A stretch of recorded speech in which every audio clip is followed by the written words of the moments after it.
느헤미야 8장 1절부터 12절입니다. 우리 천천히 같이 읽을까요? 우리 앞에 나오니까 천천히 보고 같이 읽겠습니다.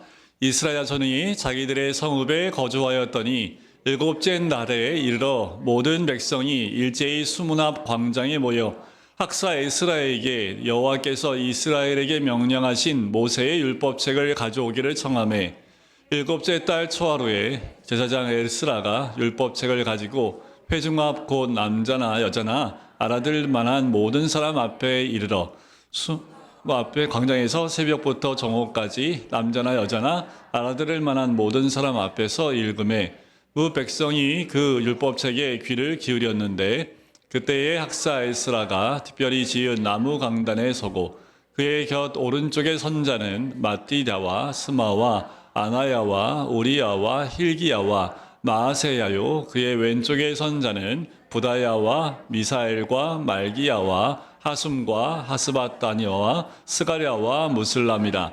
에스라가 모든 백성 위에 서서 그들 목전에 책을 펴니 책을 펼 때에 모든 백성이 일어서니라.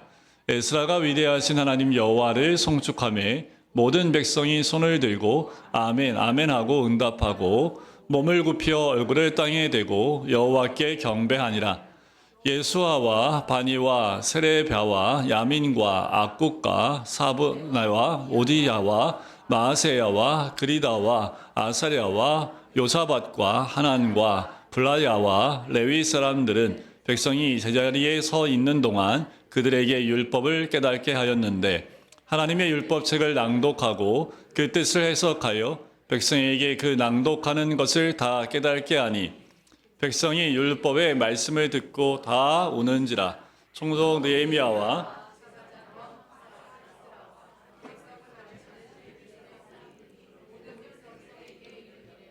오늘은 너희 하나님 여호와의 성일이니 슬퍼하지 말며 울지 말라 하고 느헤미야가 또 그들에게 이르기를 너희는 가서 살진 것을 먹고 단 것을 마시되 준비하지 못한 자에게는 나누어 주라. 이날은 우리 주의 성일이니 근심하지 말라. 여호와로 인하여 기뻐하는 것이 너희의 힘이니라 하고 레위 사람들도 모든 백성을 정숙하게 하여 이르기를 오늘은 성일이니 마땅히 조용히 하고 근심하지 말라 하니 모든 백성이 곧 가서 먹고 마시며 나누어 주고 크게 즐거워하니 이는 그들이 그 읽어 들려준 말을 밝히 알미라. 아멘. 하나님 중심의 예배의 주제를 매 주일 오후 예배 때마다 함께 나누고 있습니다. 우리가 중요하게 다루고 있는 이 예배는 기독교 복음과 신자의 삶의 압축판이다라고 해도 과언이 아닙니다. 예배를 통해서 신자는 복음을 다시 보고 듣고 고백하고 느낍니다. 그리고 이 예배가 신자의 삶의 중심이자 동력이 될 때 그 삶의 복음을 나타내고 드러내고 살아낼 수 있는 거지요. 신자의 삶은 한마디로 하나님께 예배하는 삶입니다. 이로써 복음을 경험하는 삶을 사는 거지요. 신자가 자신의 삶에서 영적 무력함을 경험한다면 그가 회복해야 될 가장 중요한 것은 예배입니다. 우리의 신앙이 무너졌다고 하면 그 근간 가장 기본은 예배가 무너졌다라고 보시면 돼요. 예배가 무너지기 시작하면 신앙의 기본적인 부분들이 다 허물어져 가게 됩니다. 예배가 무너지기 시작하고 우리가 하나님을 예배하는 것에서 더 이상 복음을 새롭게 경험하지 못하면 우리의 삶도 무너지는 신호라는 사실을 우리가 꼭 보셔야 합니다. 그래서 예배 드리는 모습이 달라졌을 때 그때 이것이 나에게 오는 신호구나라고 보셔야 된다는 거지요. 예배는 기독교 복음과 신자의 삶의 압축판이라는 것. 그래서 예배가 우리 예배에 목숨을 걸어야 된다는 이유가 여기에 있는 겁니다. 특별히 오늘 예배 가운데 두 가지를 함께 볼 겁니다. 고백과 회개의 요소인데요. 우리가 신앙 고백을 하지요. 이 신앙 고백을 우리가 예배 때 같이 외우고 같이 고백하는 이유가 있습니다. 신앙 고백이 예배 가운데 반드시 필요하다라는 거지요. 이게 반드시 필요할까라고 생각하실지 모르겠지만 왜 많은 교회들이 예배 시간에 사도신경을 함께 고백할까라는 거예요. 우리가 왜 고백할까? 이미 저는 교회 와서 이 사도의 고백을 함께 몇 주간에 걸쳐서 함께 공부도 하고 오후 시간에 함께 나눴던 거 기억합니다. 신앙 고백은 교회가 믿는 신앙의 기본이 되는 것을 입으로 고백하는 거예요. 우리가 자칫 그냥 암송안으로 끝나는 것이 아니라 우리가 신앙 고백을 할 때 한 문장 한 문장을 고백하면서 그 의미를 생각하며 믿음의 고백을 하는 시간이라는 거예요. 이것은 이 예배 드리는 시간을 뛰어넘어서 지금 전국에서 이루어지는 모든 예배 가운데 동일하게 신앙 고백이 이루어짐을 통해서 다 연결이 되는 겁니다. 한국에 있는 거의 대부분의 교회들은 다 신앙 고백을 합니다.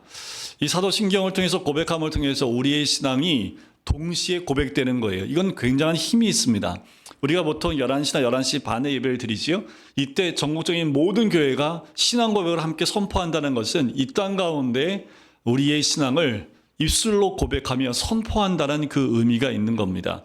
이것은 동시대에 있는 교회들이 연결될 뿐만 아니라 과거 이 신앙 고백이 있었던 그 옛날의 그 신앙도 지금과 또 연결이 되는 겁니다. 그러니까 이 신앙 고백이 얼마나 중요한지 이 고백을 통해서 우리가 예배를 온전히 주님께 드리는 것을 맛볼 수 있는 신앙 고백이라는 거예요. 역사적으로 가장 오래된 신앙 고백 문서에 속하고 보편적으로 하나님의 모든 교회가 자신들의 신앙의 내용이라고 믿었던 이 사도신경을 고백하는 것이 가장 일반적인 형식입니다. 또 이 신앙 고백을 통해서 참 교회와 거짓 교회를 구분하는 기준이 됩니다. 자, 교회가 신앙 고백에서 벗어난 교회들은 점점 사도신경을 하지 않습니다. 공통적으로 함께 신앙의 고백을 하지 않고 저는 이런 건 지향합니다. 뭐냐 하면 보통 회사에서도 가치 체계를 만들고 함께 외우며 함께 선포하고 그 아침에 그 일을 같이 시작하는 회사들도 있어요. 교회마다 교회의 가치 기준을 체계를 만들어 놓고 그것을 함께 선포하는 교회도 있긴 합니다. 근데 자칫 그게 굉장히 위험한 건 뭐냐 하면 리더인 목사의 가치 체계가 선포되어지는 거 끝날 수 있기 때문에 굉장히 조금은 그것만 하고 있다라는 것은 여러분들 조금 위험할 수 있습니다. 그래서 우리가 보편적으로 사도신경하는 이유는 모든 교회들이 그 신앙의 고백 위에 있다라는 것을 선포하고 인정하는 거지요. 사도신경을 하지 않고 있는 교회들은 여러분들 조금은 조심해야 되실 필요가 있습니다. 예수님께서 성령으로 잉태하고 동정녀에게 탄생했으며 그리스도의 대속 형벌로서 죽는다는 것을 믿는 교회들 점점 줄어가고 있는 세태가 되어가고 있습니다. 사도신경 자체를 인정하지 않는 교회들이 점점 늘어나요. 그러니까 예수님의 구원, 그러니까 예수님이 유일한 구원의 대상이라는 것을 인정하지 않는 교회가 보편 구원으로 나가고 있기 때문에 이게 굉장히 좀 위험스러운 지금 상황으로 나가고 있어요. 그래서 우리가 사도신경을 한다는 것이 정말 굉장히 중요합니다. 근데 이 사도신경이 어떻게 만들어졌을까요? 이 만들어진 데에는 큰 역할을 한 사람들이 있습니다. 누구냐면 이단들입니다. 이단들이 하도 삼위일체 건들고 예수님의 십자가 사역 건들고 예수님의 이 땅에 오심에 대한 것들 자꾸 이상하게 만들어 놓으니까 그 이단들에게 반대되어지는 진짜 신앙의 고백, 진짜 진리를 아주 짧고 굵게 그리고 모든 사람들이 고백할 수 있게끔 신경을 만든 거예요. 그래서 이 이단들에 의해서 우리가 조금 더 신앙을 딱 정리해서 우리 함께 고백하자 그래서 나온 것들이 이 사도신경과 같은 그 고백들이라는 거지요. 자, 이런 고백은 이제 우리의 신앙을 자녀에게 그대로 물려주는 굉장히 중요한 유산과도 같은 겁니다. 우리가 사도신경을 할 때 거기에 나와 있는 모든 고백들이 실제로 우리가 믿는 믿음의 가장 기본입니다. 이 사도신경만 우리 자녀에게 제대로 믿음으로 전수만 돼도 믿음은 연결이 돼요. 마치 유대인들이 모세 오경을 암송시키는 것이 전 세계에 흩어져 있는 모든 유대인들이 자녀를 교육할 때 동일하게 하는 것처럼 우리가 기독교 신앙, 우리 개신교회에 있고 개혁주의 신앙을 표방하는 교회에 있다면 가장 기본이 되는 신앙 고백이 우리 자녀들에게 그대로 전수돼야 된다는 거지요. 저는 조금 더 나아가서 아버지가 사도신경의 의미를 자녀들에게 가르칠 수 있을 정도로 훈련이 되어 있어야 된다고 봅니다. 그것은 내 슬하에 있든 있지 않든 내 자식이라면 그들에게 내가 믿고 있는 하나님, 내가 진리로 믿고 있는 것들이 사도신경이 다 있기에 사도신경을 통해서 예수님이 어떤 분이고 하나님이 어떤 분인지를 그 아버지가 자녀들에게 알려줄 수 있어야 합니다. 1박 2일이 됐든 2박 3일이 됐든 그 사도신경을 기본으로 거기에 있는 메시지를 다음 세대에게 전할 수 있고 선포할 수 있어야 된다는 거지요. 자, 그러면 예배에서 어떻게 신앙 고백을 하는 것이 좋을까? 우리는 다 신앙 고백을 함께 암송하고 외우죠. 이게 이제 조금 마이너스적인 건 뭐냐면 그냥 외우고 끝나는 거예요. 마치 영어 단어 외우듯이 쭉 외우고 끝나는 것으로 끝나는 경향이 좀 있습니다. 이게 좀 형식적이라는 단점이 좀 있어요. 그래서 다른 방법으로 하긴 하지만 저는 다른 방법은 좀 권유해드리고 싶지는 않습니다. 구약의 다른 부분들, 만약에 이제 유대인들 같은 경우는 신명기 6장 4절 5절 말씀을 좀 많이 고백을 한다고 얘기를 해요. 때로는 찬양이나 찬송가를 통해서 그 고백을 하기도 합니다. 여러 가지 다방면적으로 신앙의 고백을 하는 모습은 여러 가지지만 저는 그것보다 우리가 함께 사도신경을 암송하고 입술로 선포하는 것이 가장 중요하다고 저는 그렇게 생각을 합니다.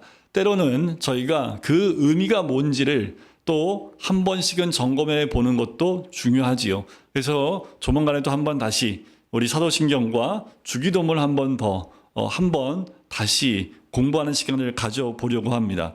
자, 이제 사도신경을 하고 난 다음에 예배 가운데 또 하나의 중요한 그 순서 가운데 하나가 있다면 죄에 대한 고백, 즉 회개입니다. 저희는 예배 시간에 특별히 회개에 대한 시간을 따로 드리진 않습니다. 왜냐하면 의도성이 좀 있기 때문에 그 죄에 대한 고백은 저는 예배 전에 이 자리에 앉았을 때 예배에 나오기 전에 먼저 해야 된다라고 저는 생각하기 때문에 예배 순서 가운데 회개 시간을 넣는 것은 넣는 게 거의 보통입니다. 그래서 순서를 보면 순서가 굉장히 많아요. 한 15, 16가지 됩니다. 그래서 말씀을 우리가 설교 말씀 듣는데 설교 말씀 하는 그 시간만큼이 앞에 들어가요. 근데 이게 전통적으로 함께 했던 그런 순서인데 지금은 저희는 그냥 신앙 고백과 함께 찬양하고 그다음에 대표 기도하고 함께 기도하고 대표 기도하는 것으로 이렇게 쭉 좀 짧게 해서 지나가잖아요. 그렇기 때문에 저희는 예배 전에 나와서 먼저 하나님 앞에 회개하는 시간을 갖는 것이 굉장히 중요합니다. 그래서 여기서 나와 앉아 있는 것부터 예배라고 제가 말씀드리는 것은 전사님이 나와서 하나님의 영이시니 예배한 자가 영과 진리로 예배할지니라라고 선포하기 시작부터가 예배가 아니라 예배로 나오는 그 시간부터 이미 예배는 시작입니다. 어떻게 보면 우리의 모든 삶이 예배이기 때문에 주일날 예배로 나오는 그 시간부터, 여러분들 차 타고 오는 시간부터, 그래서 예배하러 나올 때 그렇게 많이 싸워요.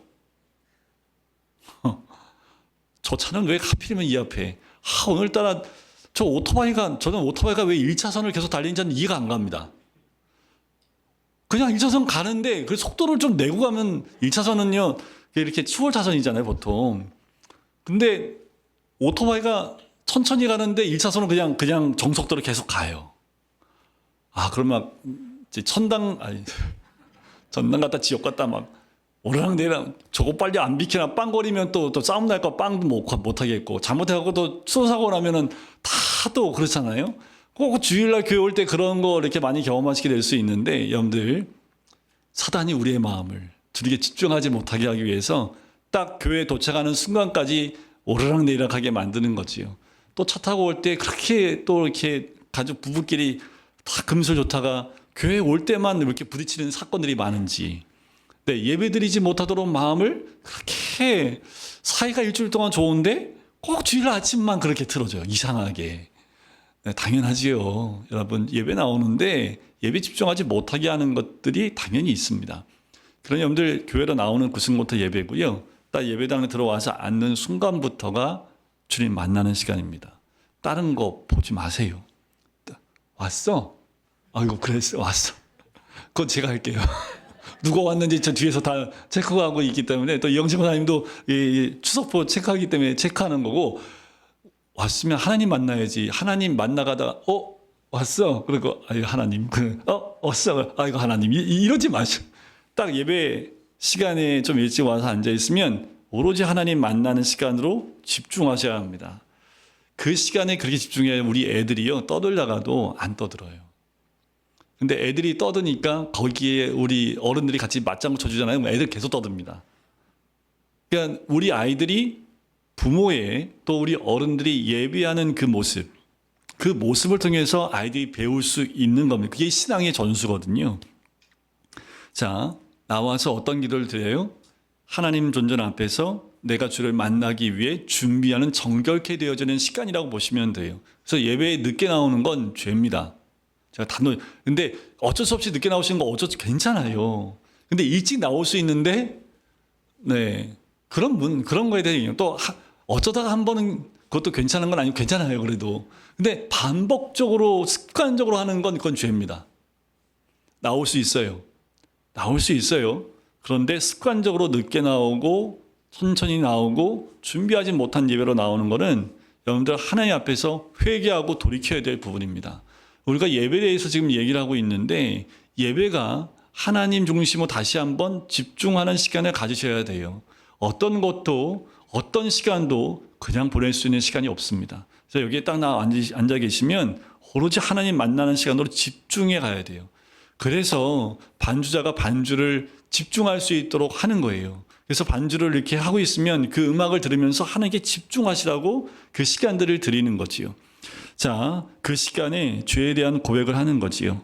그 죄를 고백을 하는데 여러분들 마틴 루터가 비텐베르그 교회당 정문에 95개조 방방문을 붙일 때 첫 번째가 신자의 전생에는 회개다라는 것이 첫 번째 방방문이었습니다. 왜 이걸 넣냐 하면 이때 중세시대 때 고해성사가 일상적이었지요. 고해성사를 하면 뭐 했을까요? 면죄부를 줬습니다. 어떻게 하면 돈 주고 하는 거지요. 이런 형식적 관행들 속에서 참된 회개가 일어나지 않는 것을 마틴 루터는 보았던 거지요. 게다가 면죄부는 로마 교황이 돈을 벌기 위해서 종교를 이용하는 타락한 수단에 불과했던 겁니다. 성경에 없어요. 말씀에 없는데 면죄부를 돈 주고 샀던 거지요. 그러나 예배 안에서 행해지는 죄의 고백이라는 순서가 또 하나의 면죄부의 역할을 하고 있는 것 아닌가라는 두려움이 있는 거예요. 형식적이 되는 것, 그것은 면죄부를 주는 거하고 똑같아요. 나 그 시간에 회개했으니까. 그것이 우리를 용서하는 게 아닙니다. 그런데 마치 그 시간에 회개를 했으니까 하나님 용서하셨구나 라고 하는 것처럼 그렇게 생각하지 마시라는 거예요. 자칫 그 시간이 면죄부와 같은 역할을 하고 있다면 우리 다시 한번 생각해 보셔야 합니다. 예배를 받으신 하나님, 거룩하신 하나님의 속성과 성품을 찬양하고 묵상하는 첫 시간이 얼마나 중요한지 그때 비로소 나의 죄가 보이기 시작한다는 거예요. 예배를 영과 진리로 드리기 위해서 우리가 준비할 필요가 있다는 점을 강조하지 않을 수 없는 거지요. 그래서 예배당에 나왔을 때 눈을 감는 그 순간 하나님을 만나는 거예요. 하나님의 거룩하심 앞에 나의 연약함과 나의 죄가 드러나는 거지요. 그래서 회개함으로 주님 앞에 나가는 겁니다. 이보다 더 예배의 삶으로 우리가 준비시키는 것은 없겠지요. 자, 오늘 본문에 나오는 이 수문학 광장에 부응하는 모습을 보면 주전 444년에 나팔절에 일어난 일입니다. 이 나팔절은 일곱째 달 초하루에인데 이스라엘 사람들이 원래 사용하던 달력이 있어요. 이건 민간력입니다. 이 7월이 민간적인 신년이에요. 근데 여기엔 지금 일곱 번째 달로 나오잖아요. 이것은 종교력입니다. 자, 성서력이라고도 보통 얘기하는데 일상생활에서는 민간력을 사용했는데 본문에 나오는 일곱째 달이라는 것은 종교력을 말합니다. 이 일곱째 달은 이스라엘 사람들에게 매우 특별한 달인데 1일이 나팔절, 신년제였고요. 10일이 속죄일, 그리고 초막절이 15일부터 21일에, 그리고 초막절의 8일째인 7월 22일은 큰 날 거룩한 성회로 모이는 날이었습니다. 자, 오늘 본문의 2절에 보면 남자, 여자, 알아들 만한 모든 사람이 모여서 율법책 낭독하는 것을 들었지요. 이건 아마도 이때 7년에 한 번 오는 안식년이 아니었나라는 생각이 들어요. 왜냐하면 이게 신명기 32일장에 보면 율법의 7년째 되는 해의 초막절에는 이스라엘 모든 남녀와 어린아이들과 성안의 타국인까지 다 모여서 율법을 읽어주는 것을 듣고 배워 지키게 하라는 규례가 있었기 때문에 그래요. 물론 이때가 초막절이 아니지만 이들이 먼저 이렇게 모여 은혜를 구했는지 모르겠습니다. 자, 3절에 새벽에부터 정오까지 그들이 율법책을 낭독하는 것을 들었다라고 한 것을 볼 때 거의 4-5시간 정도 지속된 것 같아요. 에스라가 율법을 낭독하기 위해서 먼저 하나님을 송축할 때 백성들이 손을 들고 뭐 했어요? 아멘, 아멘 라고 응답을 합니다. 몸을 굽히 얼굴을 땅에 대고 하나님께 경배하지요. 위대하신 하나님 여호와를 송축할 때 예배가 일어난 거지요. 그 다음에 어떤 일이 일어났습니까? 낭독되는 율법책의 뜻을 레위인들이 해석해 주기 시작을 합니다. 레위인들이 해석해 주니까 백성들이 깨닫게 되죠. 깨닫게 되니까 바로 나타난 증상이 뭐예요? 울기 시작했다는 거예요. 이것은 분명히 그들의 회개를 보여주고 있는 거지요. 근데 그날이 어떤 날이에요? 성회입니다. 기쁜 날입니다. 근데 말씀을 듣고 깨닫고 나니까 뭐가 생각난 거예요? 자기의 죄로 인해서 회개하기 시작하면서 눈물을 흘리기 시작하니까 느헤미야가 어떻게 얘기합니까? 여호와를 기뻐하는 것이 너희의 힘이라 하고 울지 말고 기뻐하라 라고 얘기하지요. 그래서 12절에 보면 그들이 그 읽어 들린 말을 밝히 알미니라. 이 모든 일이 일어난 건 그들에게 하나님 말씀인 율법이 들려졌고 그들이 그 말씀을 깨달았기 때문이다 라는 거지요. 자, 본문에 이어지는 말씀들을 읽게 되면 우린 일이 여기서 끝나지 않았다는 것을 보게 돼요. 이튿날 백성의 지도자들은 율법의 말씀의 의미를 더 밝히 깨닫고 싶어서 13절에 다시 에스라를 다시 데리고 옵니다. 그리고 이어지는 초막절의 에스라는 첫날부터 끝날까지 7일 동안 꼬박 하나님의 율법책을 낭독했다라고 18절에 또 나와요. 또 초막절이 끝나고 7월 25일 백성들은 다시 모여 금식하며 굵은 배를 입고 티끌을 무릅쓰고 자기들의 죄와 조상들의 허물을 자복하고 회개했습니다. 이것이 예배입니다. 예배는 말씀을 통해서 내 죄를 깨닫고 그 죄를 회개함으로 주님 앞에 나아가는 것, 그것이 온전한 예배의 모습이라는 거지요. 약 2450년 전에 하나님의 백성이 드렸던 예배의 모습이라는 거예요. 그러니 여러분들 죄를 고백하는 시간과 그리고 우리의 신앙을 고백하는 게 얼마나 중요한지 모르겠습니다. 회개는요, 슬픈 음악 켜놓고 그리고 옆에서 우니까 나에게도 그런 감정이 들어오는 것, 그것은 감정적인 겁니다. 여러분들 회개는 그렇게 하는 게 아닙니다. 마치 눈물을 흘리지 않으면, 내 감정적으로 눈물이 흘리지 않으면 회개하지 않은 것 같이 우리의 감정을 이렇게 끌어올리게 하는, 저는 그거 싫어하는데 뭐냐 하면, 전에도 한번 말씀드렸지만 청년들이 드리는 그 CCM 가운데 감성적인 CCM은 좀 굉장히 싫어합니다. 또 그 감성적인 것에 함께 울고 있는 애들을 보면 딱 잡아다가 말씀으로 다시 알려주고 싶어요. 너 진짜 그 울음이 무슨 울음이냐? 회개의 울음 아니면 그것이 감성적인 눈물이 그들의 신앙에 도움이 안 되는데, 오히려 그렇게 울지 않으면 신앙이 없는 것 같은 느낌이, 그 자리에는 그런 분위기가 확 돌아요. 여러분들 옛날에 그 기도원 가보셨어요? 기도원 가면 이 분위기가 장난 아니죠. 방언 못하면 이방인 같고 막 이런 분위기들이, 옛날 부흥회 할 때 그런 분위기 부흥사님들이 많이 하잖아요. 그 대를 이어서 찬양 집회할 때의 그런 분위기를 여러분들 음악으로 많이 하는데, 저는 굉장히 그런 부분에 대해서 이 청년들이 착각하게 만들기 때문에 저는 싫다고 봅니다. 그런 분위기에 들어가야 자기가 신앙이 좋다라고 생각을 하는 거예요. 신앙은 말씀에 근거해야 합니다. 내 말씀에 근거하지 않고 내 감정적인 것에 호소를 하고 있다면 그것은 온전한 회개가 될 수 없는 거지요.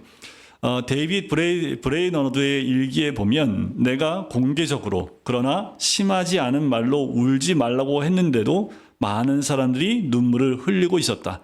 나는 무서운 말은 한마디도 하지 않았고 오히려 그리스도의 충만하고 부족함이 없는 공로를 그들에게 제시하고 그분이 자신에게 오는 모든 자를 기꺼이 구원하신다고 말했으며, 그럼으로써 그들에게 기쁨으로 나오라고 했을 뿐인데도 어떤 사람은 강하게 선포된 몇 마디에 많은 영향을 받았으며 그로 인해 사람들이 영혼의 아픔을 느끼며 울기 시작했다.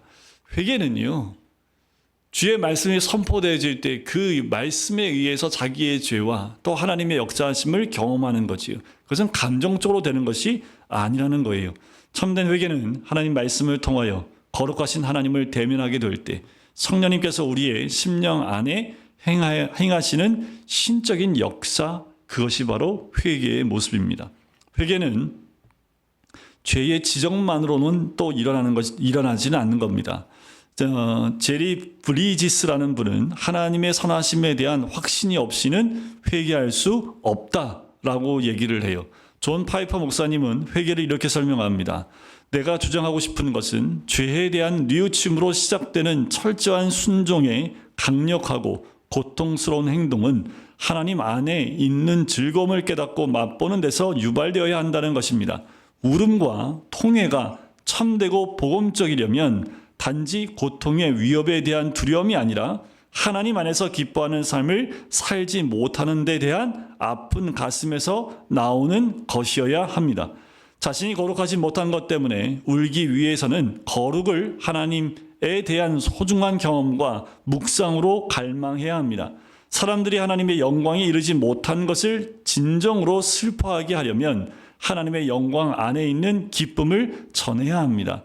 복음적 회개는 하나님의 거룩의 매혹적인 모습에 기초합니다. 형제들이여, 양떼가 즐거움을 통해 회개에 이르게 하라고 말하는 것도 바로 이 때문입니다. 하나님을 경험하게 되면 그 하나님 안에서 참다운 기쁨을 경험한 자들이 하나님 안에서 진정한 자신의 죄에 대한 회개와 함께 삶이 변화되는 역사까지 연결이 된다는 거예요. 자, 예배 시간에 회개하고 눈물 흘린 것으로 끝나는 것이 아니라는 겁니다. 그것은 우리의 신앙의 전체 삶으로 그 회개가 연결되어져 나간다라는 거예요. 예배 때만 회개하고 집에 가는데 똑같아. 요새 이렇게 상담해주는 그런 TV들이 많이 나오죠. 상담해주는 거. 아주 유명한 사람이 창옥 씨. 네, 그래 아주 유명한데 그 말고 또 이호선이라는 이분은 권사님으로 제가 알고 있어요. 근데 잠깐 봤는데 교회 너무 열심히 해서 집안 청소를 안 하는 부부가 나왔는데 딱 이게 나도 교회 다니는데 당신 교회 가지 말라고. 평일날 교회 평일날 뭐 하냐고 그랬더니 아기 교사 섬기고 또 찬양단을 한대. 제가 뒷목 잡고 또 저런 사람이 또 이렇게 앉아 있으니 또 요거도 먹겠다 했는데 그래도 이제 인도하시는 분이 나도 교회 다니는 사람이긴 하지만 나도 당신처럼 하진 않는다고 하면서 집에 애들이나 잘 보라고 무슨 교회 가고 아기들 선생을 하냐고 집에서 선생 노릇이나 똑바로 하라고 그 얘기 듣는데 그 말이 맞지요. 지금 교회 와서 열심히 섬기는데 집에 가서는 엉망이야. 그럼 집부터 하셔야 됩니다. 집부터 잘하고 그 다음에 교회 와서 하시면 돼요. 그러면 할 사람이 아무도 없나요? 그러니까 우리의 회개는 여러분들 내 삶의 현장에서부터 일어나야 돼요. 근데 그거 없이 교회에서 눈물 흘린다고 하나님이 속아주실 것 같아요? 저는 속을 수 있습니다. 여러분들이 우시면 제가 위로해 드릴 수는 있어요. 하지만 하나님 절대로 안 속으십니다. 우리가 눈물로 회개했다면 우리의 삶의 현장도 바뀌어야 되는 거지요. 회개의 결과는 굉장히 달콤합니다. 여러분, 회개와 함께 주시는 그 기쁨과 즐거움이 폭포수와 같이 쏟아지기 때문에 그래요. 참된 회개는 언제나 달콤한 결과, 즉 즐거움을 가져온다라는 거지요. 여기 있는 백성들이 그랬지요. 슬픔과 울음은 큰 기쁨과 즐거움으로 바뀌는 것을 경험하는 것과 마찬가지입니다. 복음은 우리가 그리스도 안에서 용납되었다고 선언합니다. 복음은 우리가 아무리 깊은 죄를 자백해도 하나님께서 쫓아내지 않는다고 말합니다. 복음은 우리 소망이 우리 자신의 의가 아닌 그리스도의 의 안에 있다고 말하는 거예요. 자, 오늘 우리는 하나님을 예배할 때 예배자들이 하는 두 가지 고백을 함께 나눴습니다. 첫째는 신앙 고백이고 둘째는 죄의 고백, 곧 회개입니다. 지금까지 우리가 드린 그 예배는 언제나 우리 자신의 고백이 있는 예배였죠. 찬송을 부르실 때에도 또 기도할 때에도 하나님의 말씀이 들려질 때도 오늘날 많은 예배가 고백을 잃어버린 채 드려지고 있는 경우가 굉장히 많기 때문에 여러분들 교회 나올 때 여러분들이 자리에 앉을 때 여러분들의 믿음의 고백이 먼저 주님 앞에 드렸으면 좋겠습니다. 그리고 좀 어려운 찬양이 선포되면 참 쫓아가기 어렵죠. 은혜 받기가 좀 어려워요. 그런 것도 있긴 해요. 하지만 그 곡조 있는 찬양과 또 찬송가를 부를 때 그것이 내 신앙의 고백이 되어야 합니다. 그것이 내 입술로만 하는 것이 아니라 우리의 신앙의 고백이 되는 찬양이 되기도 해야 돼요. 대표 기도로 함께 하시는, 섬겨주시는 그 대표 기도자의 기도가 내 신앙 고백의 기도가 되셔야 합니다. 그렇게 같이 가는 거예요. 제 설교 말씀을 들을 때 이 말씀이 내 신앙의 고백의 말씀으로 내가 그렇게 고백하는 겁니다. 그러니까 예배 자체가 고백이에요. 회개로 주님 앞에 내 자신을 고백하는 것이고 우리의 믿음을 주님께 고백으로 쏟아내는 것이요. 이러므로 우리가 예수로 말미암아 항상 찬미의 제사를 하나님께 드리자. 이는 그 이름을 증거하는 입술의 열매니라. 고백이 없던 예배가 고백으로 풍성한 열매가 되는 것을 우리가 늘 기대하셔야 합니다. 누구부터요? 우리는 방관자가 아닙니다. 예배는 여러분들 구경꾼이 모이는 것이 예배가 아닙니다. 예배는 내가 드리는 거예요.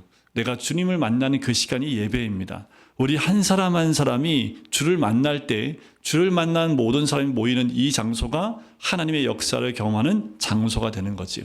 그러니까 누가가 아닙니다. 나부터 먼저 하나님 앞에 서 있는 자가 되는 거지요.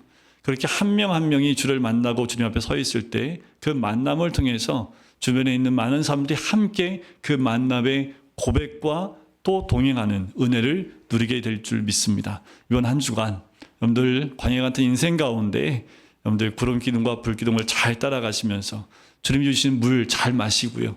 주님 주신 만나 잘 드시고요. 만나 먹다가 왜 고기 안 주냐고 메추라기 주시잖아요. 메추라기 열심히 잡아 드시고 한 주간 동안 주님이 허락하신 그 은혜를 함께 누리시고 다시 모였을 때 그 은혜를 함께 하나님 앞에 믿음으로 고백하는 예배의 자리로 나오시기를 주의 이름으로 간절히 축원드립니다.